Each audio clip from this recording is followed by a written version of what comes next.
What if everything you believe about money is a lie? Not a small lie.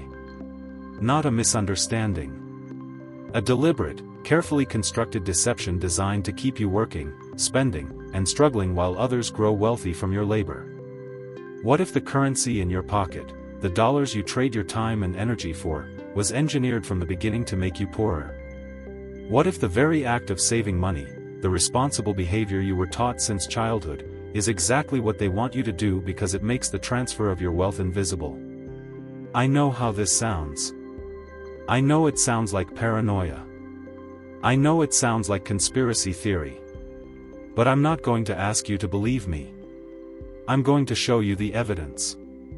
I'm going to take you through 5,000 years of monetary history and show you the same pattern repeating again and again. I'm going to show you how every major civilization built the same trap, how billions of people fell into that trap, and how the consequences destroyed empires.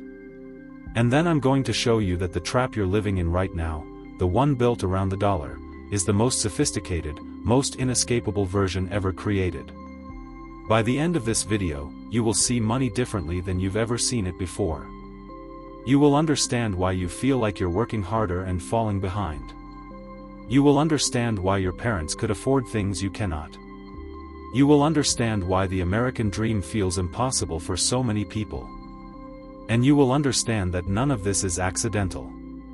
This is the story of the currency trap. And every civilization that ever built one eventually paid the price. The first monetary trap in recorded history was built in ancient Mesopotamia, in the fertile lands between the Tigris and Euphrates rivers, roughly 5,000 years ago. The Sumerians had created one of humanity's first complex civilizations. They had cities, agriculture, trade, writing, and laws. They also had a problem that every civilization faces: how do you organize economic activity among thousands of people who don't know each other personally? Their solution was ingenious. They created a system of clay tablets that recorded debts. If a farmer needed seed before the harvest, he could receive it from a temple storehouse and the transaction would be recorded. After the harvest, he would repay the debt with a portion of his crops, plus interest. This was the birth of credit money. Not coins. Not precious metals. Debt recorded on clay tablets. At first, the system worked beautifully. It enabled trade that would otherwise be impossible. It allowed farmers to plant before they harvested. It let merchants transport goods across distances. It created economic growth that benefited everyone. But the temples that controlled this system discovered something. They discovered that whoever controls the creation of credit controls everything. They could decide who received loans and who was denied. They could set interest rates that transferred wealth from borrowers to themselves. They could expand credit during good times, encouraging people to take on debt, and contract it during hard times, forcing defaults and allowing the temples to seize collateral. Within a few generations, the temples owned enormous amounts of land and controlled vast numbers of people who had fallen into debt bondage. The credit system that was supposed to facilitate trade had become a mechanism for concentrating wealth and power. The trap had been built. And the population was caught inside it. This pattern would repeat for the next 5,000 years. Ancient Egypt refined the trap with an innovation that would influence all future monetary systems: grain money. The pharaohs built massive granaries throughout Egypt. Farmers were required to deposit a portion of their harvest into these granaries. In exchange, they received receipts, clay tokens or papyrus documents that recorded how much grain they had stored. These receipts began to circulate as money. Instead of carrying actual grain to the marketplace, Egyptians traded receipts. The receipts were more convenient than physical grain. They were lighter, easier to divide, impossible to spoil. But there was a hidden cost. The grain in the granaries decayed over time. Rats ate some. Moisture destroyed more. Each year, the actual grain backing those receipts diminished. The pharaoh's administrators adjusted for this by reducing the value of old receipts, a form of built-in currency devaluation. The Egyptians called this demurrage. We would call it inflation. The effect was to force constant spending. Hoarding grain receipts was foolish because they lost value over time. People had to either spend their money or invest it in productive activities. The economy kept moving, but the wealth kept flowing toward those who controlled the granaries. This was the second great monetary insight: currency that loses value forces economic activity while ensuring that wealth doesn't accumulate in the hands of common people. The trap wasn't just about controlling credit anymore. It was about controlling the nature of money itself. The Egyptians built a civilization that lasted 3,000 years. But the monetary trap they created ensured that the pharaohs and their priests maintained control throughout those millennia. The common people worked, traded, and lived, but they never accumulated lasting wealth. The system was designed to prevent it. Greece introduced the concept of coined money around 600 BC, and with it came a new variation on the trap. The Greeks minted coins of gold, silver, and bronze. Unlike grain receipts, these coins didn't decay. Unlike clay tablets, they didn't require a central authority to validate them. A silver coin was worth its silver content, and that value was recognized everywhere. For a while, this seemed like freedom. Greek citizens could save in coins that held their value. They could accumulate wealth across generations. They could trade with anyone who recognized silver and gold. But the Greek city-states discovered they could manipulate even metallic money. The process was called debasement. Instead of minting coins with pure silver, the city-state would mix in base metals. A coin that appeared to be pure silver might contain only 70% silver, or 50%, or less. The face value remained the same, but the real value, the precious metal content, declined. Athens, during the Peloponnesian War, debased its coinage to fund military expenses. Sparta did the same. Every Greek city-state facing financial pressure eventually turned to debasement as a solution. The pattern was always the same. Initial debasement seemed costless. The economy continued functioning. The government got the money it needed. Victory seemed achieved without sacrifice. But over time, prices began to rise. Traders started weighing coins rather than counting them. Old coins containing more silver commanded premiums over new coins. The monetary system fragmented as trust eroded. The Greeks had learned a lesson that would be relearned by every subsequent civilization: even money based on precious metals can be corrupted when governments control the mints. The trap doesn't require paper money or credit systems.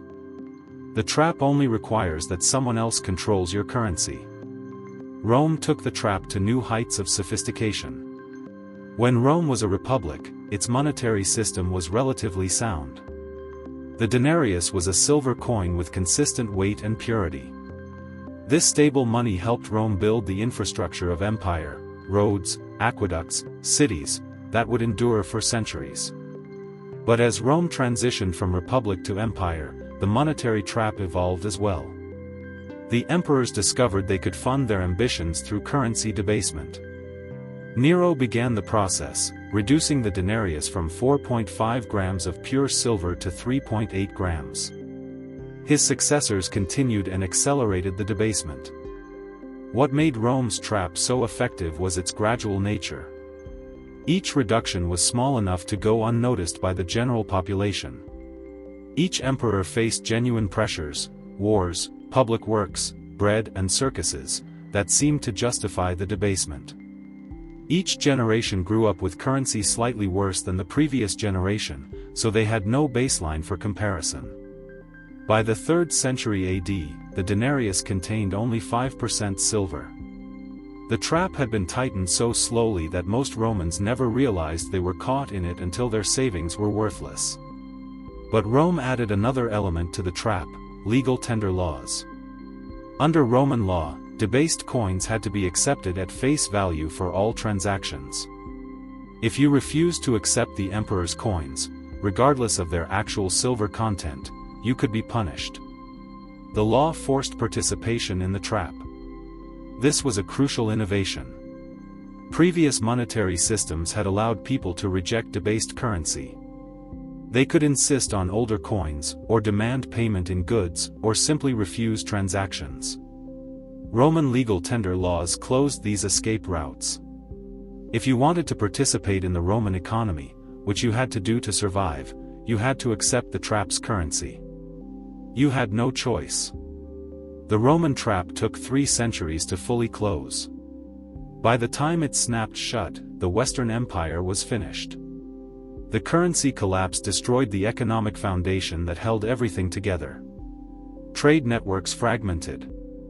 Cities depopulated. The complex division of labor that made Roman prosperity possible dissolved into local subsistence.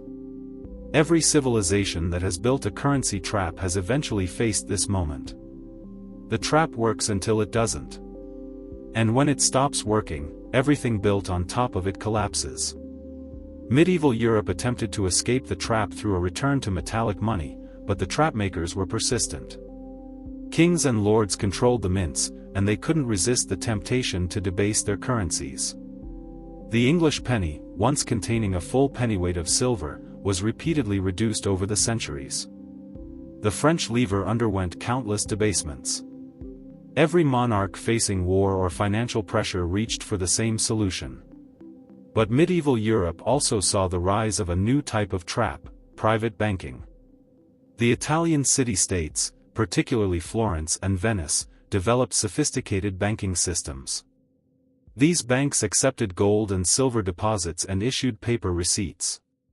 Like the Egyptian grain receipts, these banknotes were more convenient than physical metal. They became widely accepted for trade. The Medici family in Florence built one of history's great fortunes through banking. They discovered what the Sumerian temples had discovered 3,000 years earlier: whoever controls credit controls everything. They financed popes and kings. They determined which wars were fought and which treaties were signed. They shaped European history for generations. And they did it by building a new version of the trap. The Medici didn't control government mints. They controlled something more powerful: the creation of credit money through banking. When a Medici bank issued a note, it created purchasing power that hadn't existed before. When it called in loans, it destroyed purchasing power. By expanding and contracting credit, the Medicis could create booms and busts that transferred wealth from borrowers to themselves. The trap was evolving. It no longer required control of government. Private bankers could build their own traps, operating alongside or even above the official monetary system. This innovation would reach its ultimate expression in the 20th century. The modern currency trap, the one you live in today, was built in stages over the past 3 centuries.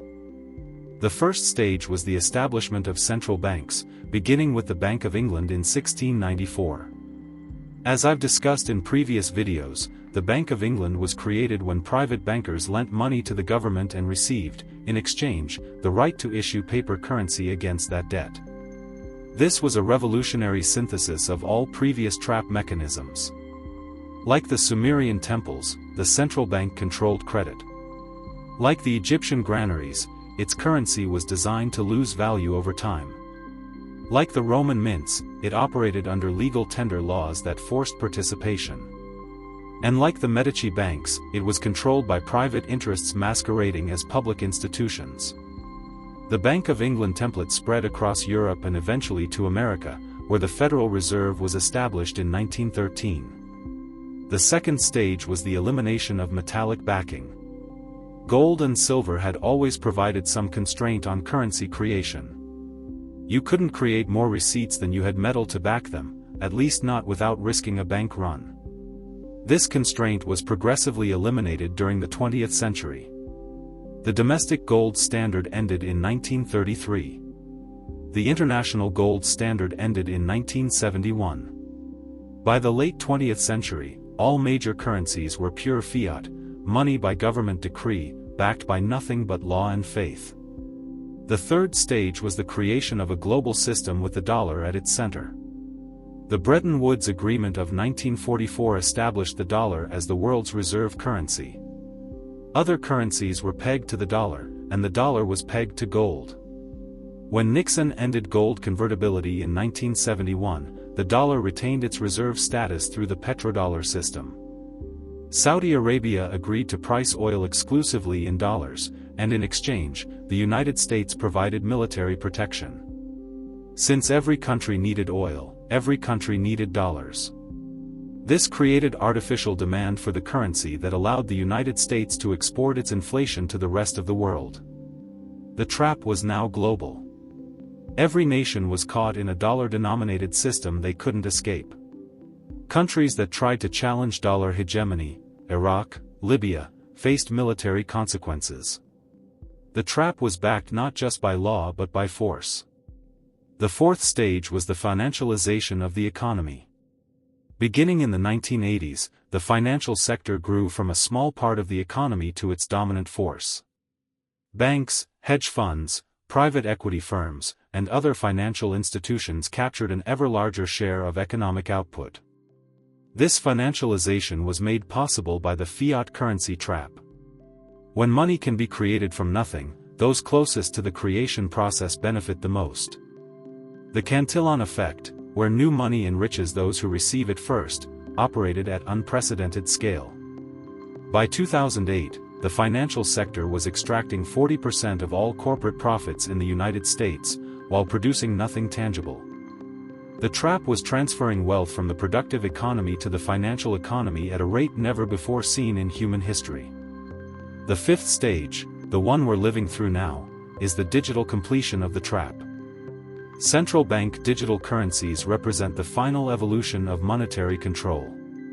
A digital dollar, fully tracked and programmable, would give authorities unprecedented power over every transaction. They could implement negative interest rates that make saving impossible. They could program money to expire if not spent. They could block purchases they disapprove of. They could cut anyone off from the economy with the click of a button. Every central bank in the world is developing digital currency.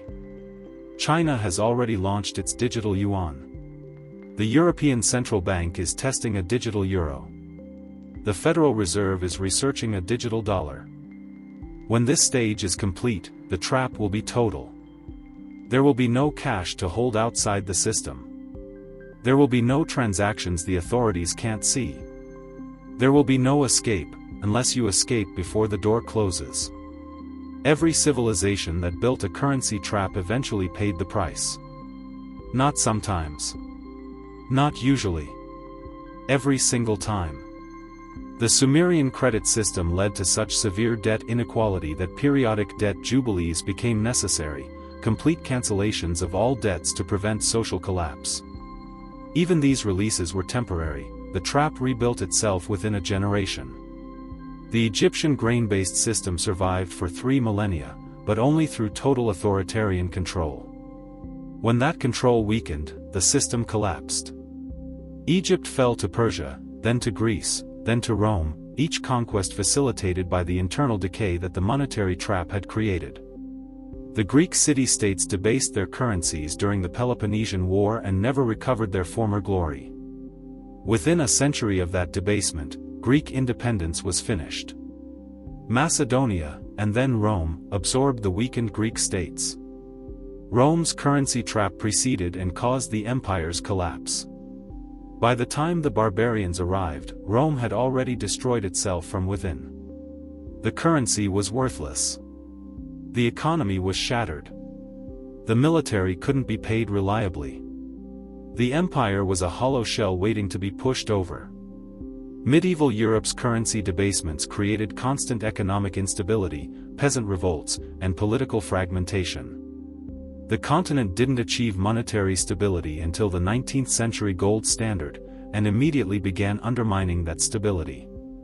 And now the global dollar trap is showing the same signs of terminal stress. The debt levels are unsustainable. The United States owes more than $34 trillion, a number so large it's meaningless to most people. The interest payments alone now exceed the military budget. The debt grows faster than the economy, meaning it can never be repaid through normal means. The wealth inequality is at historic extremes. The top 1% owns more than the bottom 90% combined. The middle class is being hollowed out. Young people can't afford homes, can't afford families, can't afford the life their parents took for granted. The faith is crumbling. Trust in institutions is at record lows. Alternative currencies are proliferating. Countries around the world are working to escape dollar dependency. The foundation of belief that holds the system together is fracturing. The interventions are becoming desperate. Money creation has become permanent rather than emergency. Interest rate manipulation is constant. The Federal Reserve's balance sheet has exploded from $800 billion to nearly $9 trillion in just 15 years. Each crisis requires more intervention than the last. These are the signs that have preceded every currency collapse in history. The trap is failing. The question is not whether it will break, but when, and who will be destroyed when it does. The civilizations that built currency traps believed they were creating tools for prosperity. The Sumerians thought credit would enable trade. The Egyptians thought grain receipts would facilitate commerce. The Romans thought debasement would fund the empire. Every trapmaker believed they were building something that would last forever. They were all wrong. The trap always seems beneficial at first. It creates economic activity. It funds government projects. It enables consumption. The costs are hidden, deferred, pushed into the future. But the future always arrives. The hidden costs become visible. The deferred consequences come due. The trap that seemed so clever reveals itself as a suicide mechanism. The trapmakers never learn because they benefit too much in the short term. Each generation of rulers faces the same temptation. Each generation succumbs. Each generation believes they're smarter than their predecessors, that they can manage the trap without falling victim to it. They're always wrong. The trap doesn't discriminate. It destroys wealthy and poor, educated and ignorant, powerful and weak. When the currency collapses, everyone caught in the system suffers. The only ones who escape are those who recognize the trap and got out before the collapse. This is the lesson of 5,000 years of monetary history. The trap is always built. The trap always closes. The trap always destroys what it was supposed to protect. And right now, you are living inside the most sophisticated, most inescapable version of the trap ever created. But here's what the trapmakers don't want you to know: escape has always been possible. In every civilization, in every collapse, some people got out. They recognized the trap for what it was. They understood the pattern. They took action while action was still possible. In Rome, those who converted denarii into land, tools, and skills before the collapse maintained their status afterward. While their neighbors lost everything, they retained productive assets that had value regardless of what happened to the currency. In France, those who recognized the assignat's trajectory and converted to real assets emerged from the collapse wealthy. They bought property at inflated prices that looked foolish, until the currency became worthless and they owned tangible value. In Germany, those who held foreign currencies, precious metals, and real property survived the hyperinflation. When the papier mark died, they had assets denominated in things that didn't die with it. The escape routes are always similar because the trap is always similar. Real assets maintain value when currency doesn't. Foreign currencies provide alternatives when domestic currency fails. Skills and relationships have value in any economy. Diversification across jurisdictions provides protection when any single government goes wrong. But escape requires action. It requires recognizing the trap while you're still inside it. It requires moving before the exits close. It requires the courage to act on what you know, even when everyone around you is sleepwalking toward disaster. The window of opportunity is always finite. The trap is designed to prevent escape, and as the end approaches, the exits become narrower. Capital controls tighten. Reporting requirements increase. Alternative currencies are restricted or banned. The trap makers fight to keep people inside because the trap only works if people can't leave.